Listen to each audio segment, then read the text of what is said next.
13h16 sur France 3. Vous regardez l'émission spéciale consacrée au premier tour des élections régionales. Sur ce plateau, des invités pour un débat.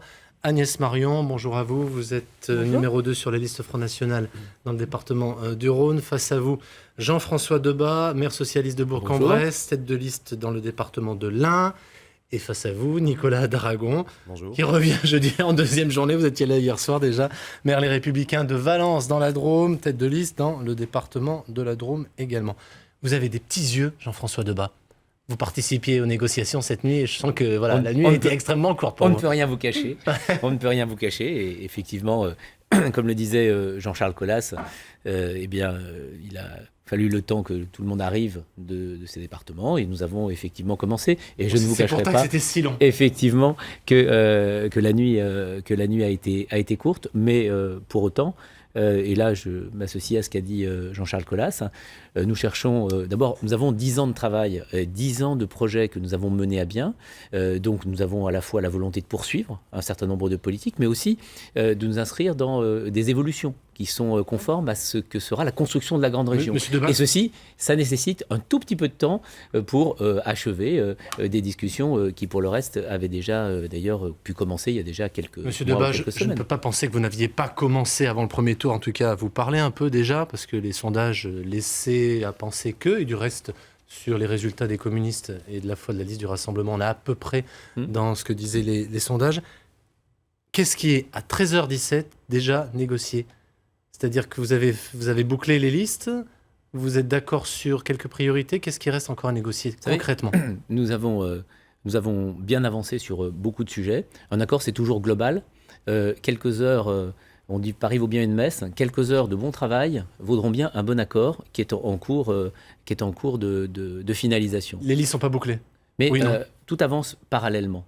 Tout avance parallèlement, mais je veux vous le dire, et je veux le dire aussi à nos électeurs, je veux le dire aussi à ceux qui ont envie de voir la gauche s'opposer à la droite extrême et à l'extrême droite, qui savent que le bloc de gauche est supérieur au bloc de droite, qui savent que c'est le plus important des trois blocs. Oui, il y a à la fois la volonté d'aboutir, nous aboutirons, pour que dimanche prochain, il y ait bien 3 projets sur la table, le projet de l'extrême droite, le projet de la droite extrême porté par M. Wauquiez et le projet de la gauche, de la majorité sortante, qui lui aussi sera proposé et de manière collégiale et collective. On n'a toujours pas notre réponse. On va y aller concrètement. Sur le Lyon-Turin, vous vous dites quoi en ce moment ?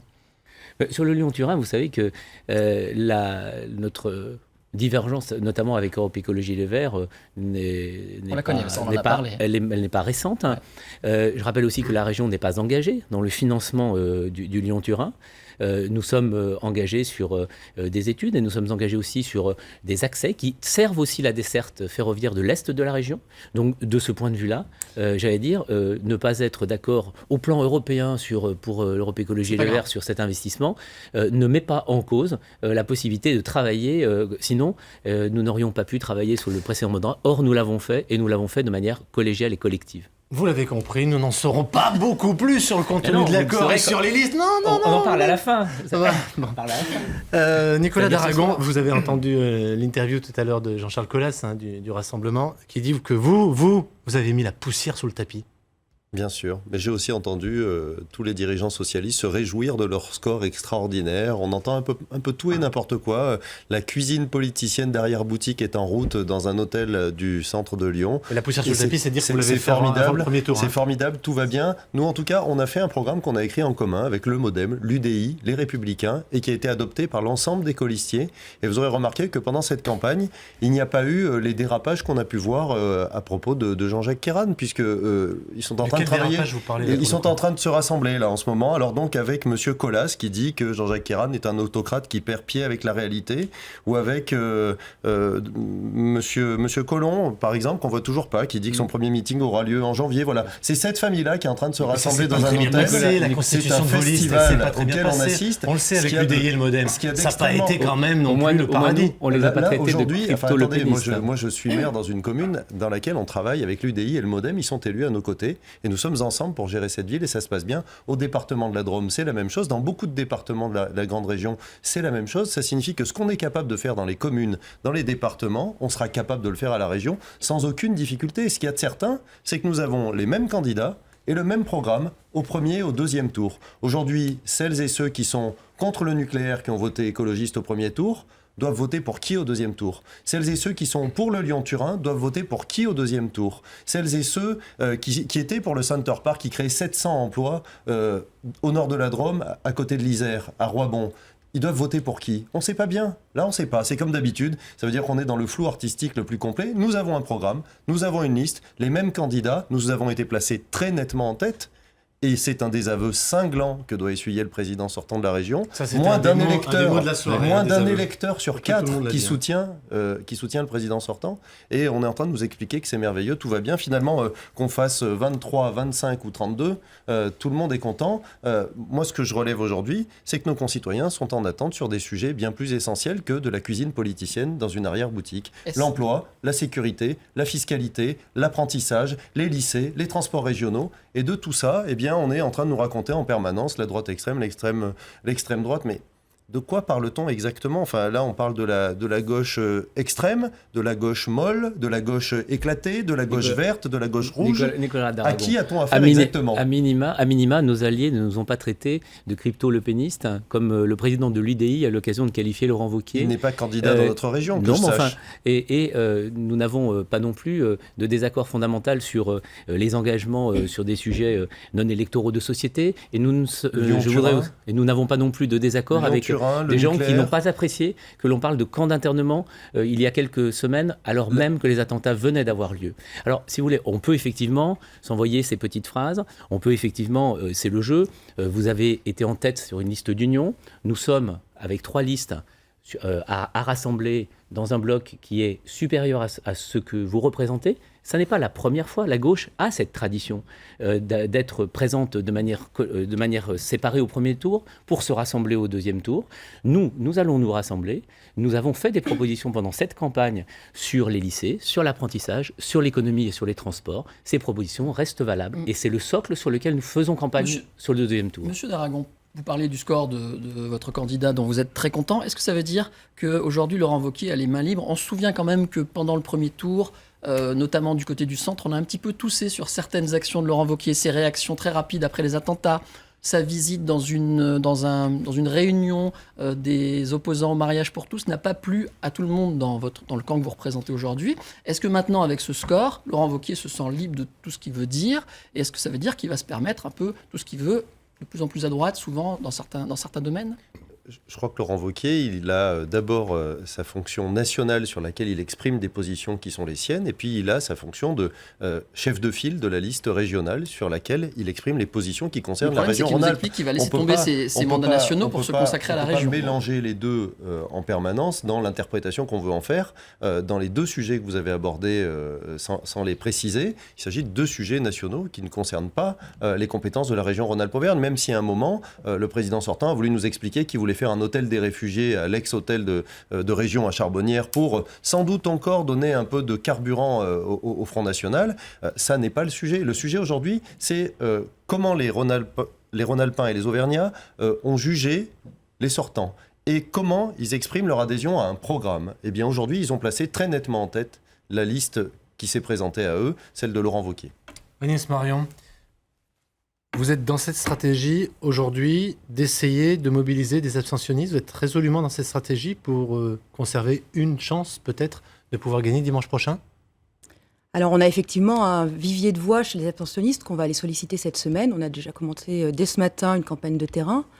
Parce qu'effectivement, l'abstention est quand même considérable sur la région Rhône-Alpes-Auvergne.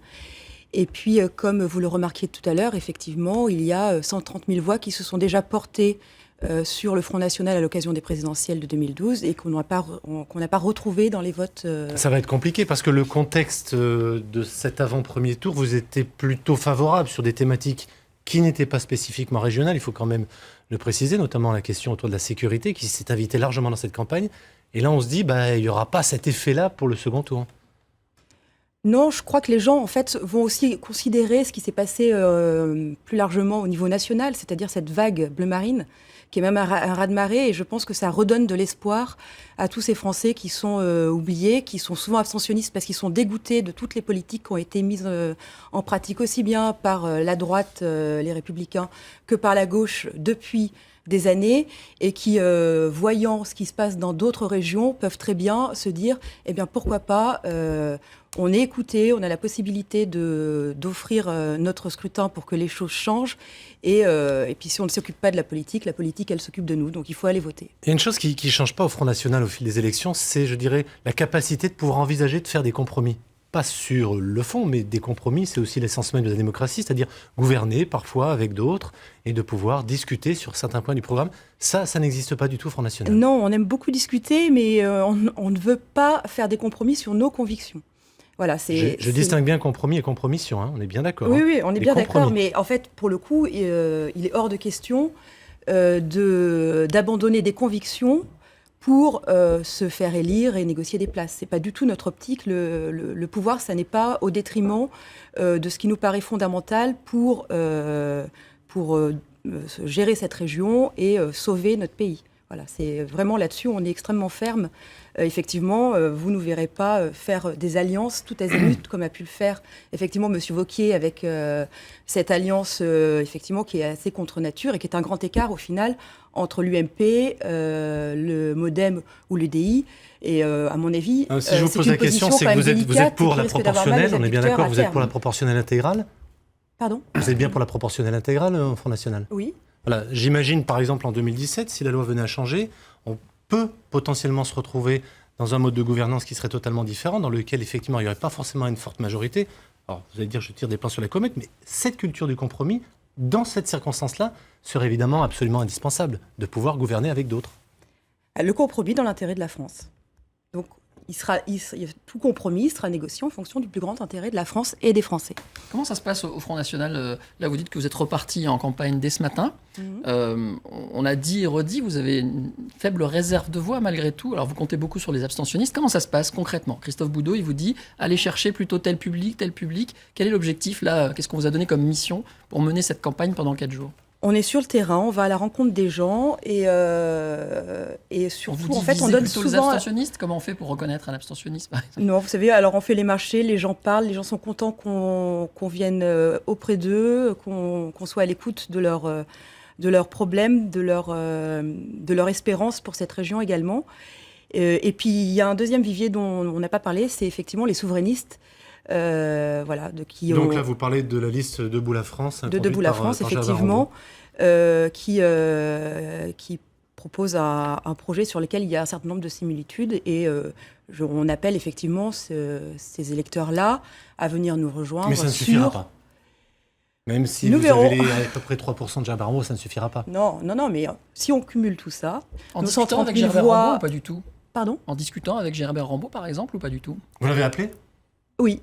D'accord, parce qu'hier, il était chez nous, hein, il n'a pas donné de consigne de vote, il a dit chacun en gros se déterminera. On l'a déjà félicité pour ses résultats qui sont tout à fait honorables. Donc voilà, ça Donc, reste... ce qui veut bien dire qu'on va quand même essayer de chercher les voix et qu'on essaie de voir directement avec le leader d'un mouvement, d'une liste concurrente. Oh non, vous savez, c'est aussi une pratique démocratique saine, je pense, d'aller féliciter un concurrent sur lequel on a un certain nombre de logique commune, qui a fait un très beau score, et on l'a félicité. En fait, je veux dire, il n'y a pas non plus de négociation, de tractation, de fusion de listes, etc. Oui. C'était pas du tout le propos. Évidemment, vous êtes... Le propos, c'était de lui dire, effectivement... Et tête haute, mais on a entendu ce discours depuis des années. Non, voilà, c'est effectivement un score très honorable, et donc on l'a félicité pour ça. Jean-François Debache, je n'ai pas oublié que vous êtes de l'Ain. L'Ain fait partie des départements qui ont placé le Front National en tête. Oui. Vous avez été surpris par ce résultat hier ? Dans le contexte national que nous avons connu hier, avec une progression très forte du Front National, qui a surfé sur la peur, qui a tiré qui a finalement joué de la peur et de la réaction des Français face à l'agression, aux agressions dont la République a été victime, ça n'est malheureusement pas très surprenant que dans un département qui a de forts tissus périurbains, parce que vous avez noté que dans les villes, le Front National est beaucoup plus bas, même s'il fait des scores plus élevés que par le passé. Malheureusement, cela ne m'a pas surpris et c'est presque dur de le dire. Parce qu'en réalité, que voyons-nous ? Nous voyons aujourd'hui ce bloc du Front National qui existe en France. Je disais tout à l'heure, il y a effectivement 3 blocs. Il y a le bloc de la droite dans certaines régions qui se bat réellement contre le Front National et nous avons pris nos responsabilités pour faire en sorte, madame, que vos amis ne gagnent pas des régions. Oui, nous avons fait ce choix. Nous avons pris cette décision politique de ne pas maintenir nos listes parce que nous ne voulons pas que vous puissiez arriver au pouvoir. Dans notre région, c'est encore différent parce que Laurent Wauquiez a choisi, lui, de courir derrière les idées du Front National. Et donc, finalement, il ne reste que nous pour nous opposer à cette dérive droitière. Mais quand, à force, si vous voulez, d'expliquer que le Front National a raison sur le fond, mais qu'il emploie de mauvaises méthodes, finalement, on finit par donner raison à ses thèses. Et ça, c'est extrêmement dangereux. Et c'est effectivement quelque chose que nous subissons aujourd'hui dans le contexte national et régional. Est-ce que vous n'avez pas sous-estimé aujourd'hui, parce qu'on dit depuis longtemps, d'ailleurs Daniel le disait hier soir, le vote Front National s'installe de plus en plus. Alors il a dit, je crois, une protestation qui dure, c'était ça Daniel, votre expression. Vous n'avez pas sous-estimé l'effet renouvellement.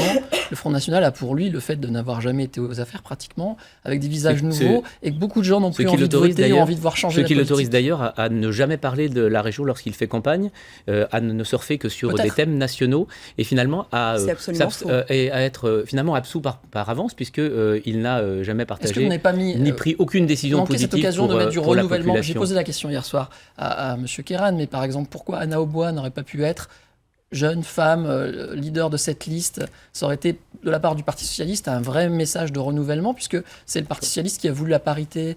Pourquoi ça ne s'est pas fait? Comme vous l'avez noté, nous sommes un certain nombre à incarner aussi le renouvellement et l'engagement politique. Moi, je crois, si vous voulez, des gens jeunes avec des idées vieilles, moi, ça ne me convainc pas.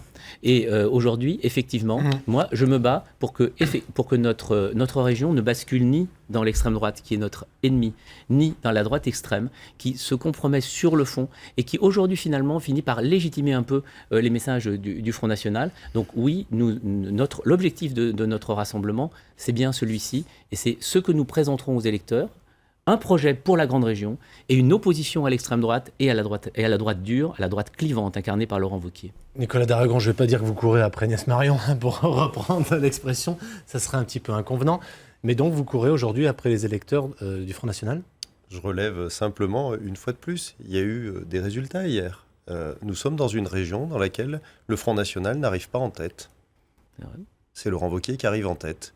Donc la campagne de Laurent Wauquiez, le programme de Laurent Wauquiez, les personnes qui incarnent ce nouveau souffle permettent de tirer notre liste vers le haut. Et par contre, il y a une liste qui arrive en dernier et qui est sanctionnée lourdement.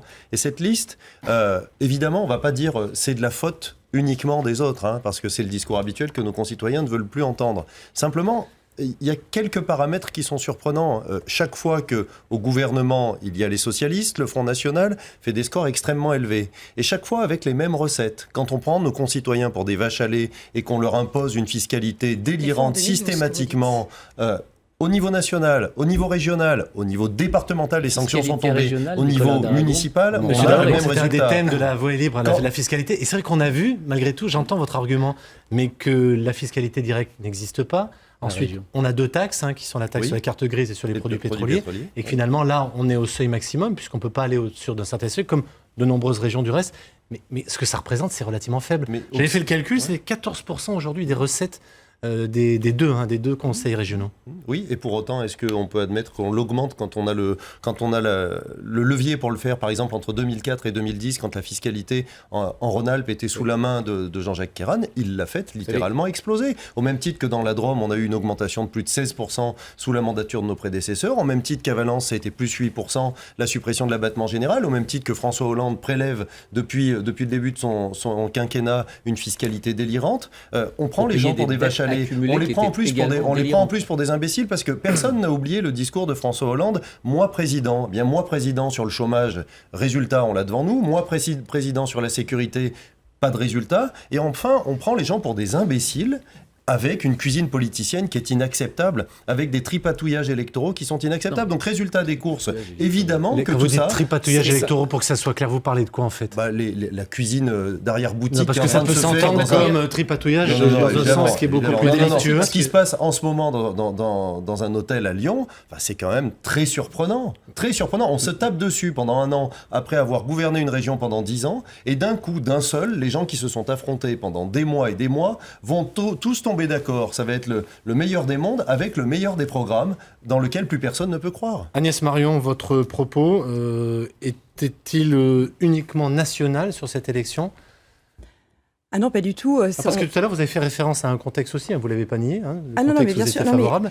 Donc du coup, on se dit qu'effectivement, la dynamique en tout cas qui entourait le Front National, qu'on a retrouvé dans d'autres régions, moins en tout cas en Auvergne-Rhône-Alpes, mais vous avez profité d'une dynamique Alors, nationale. il y a une dynamique nationale, effectivement. Cela dit, on a travaillé notre programme vraiment sur les compétences de la région. C'est un programme qui est très clair que les téléspectateurs retrouveront en ligne sur le site boudot2015.fr, qui est C'était chiffré. l'instant pub.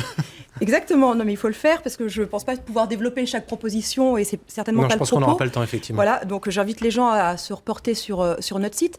En revanche, je voulais réagir parce que moi je trouve qu'il y a beaucoup de cuisine entre votre liste Sinon, et la vôtre. Tout le monde Vous, parle c'est de la cuisine avant. aujourd'hui. Je sais pas si c'est c'est la parce que c'est capitale l'heure de du la gastronomie. déjeuner. Exactement. Et Valence. Et la vôtre, Et alors Valence aussi. Et Valence arrière-boutique, aussi. avant-boutique, j'en sais rien, Et mais la en tout Bresse cas, également. effectivement, je ne sais. Enfin, j'imagine un électeur de gauche ou de droite parlementaire, on va dire. Enfin, je me dis, mais en fait, pour qui il vote? Moi, je vais vous Un dire, écolo. madame.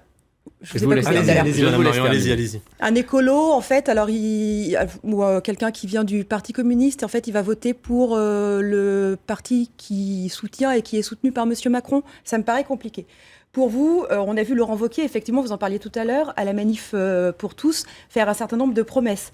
Promesses qu'il aura du mal, notamment sur le gender, le mariage pour tous, etc., et tout ce qui pourrait être subvention versée par la région sur ce genre de rapport.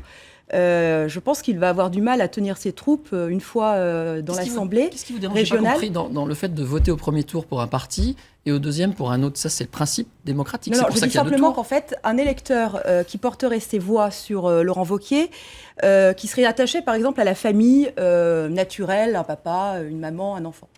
Est-ce que, Parce que, évidemment, il une famille avec 2 papas, c'est pas naturel, c'est pas possible. dans la nature, ça n'existe pas tout seul, ça vous aura pas échappé, n'est-ce pas? C'est-à-dire, ils peuvent pas faire d'enfants, vous voulez dire. Voilà, Et exactement. Par contre, la famille, ça existe déjà. Des familles avec 2 papas, 2 mamans, ça existe. Depuis la loi Taubira, effectivement, ça existe légalement. Toujours est-il qu'un électeur qui serait attaché à un modèle de famille naturelle aurait quand même du mal à avoir la garantie que son vote se transforme une fois dans l'hémicycle régional de manière obligatoire sur une politique familiale. Voilà.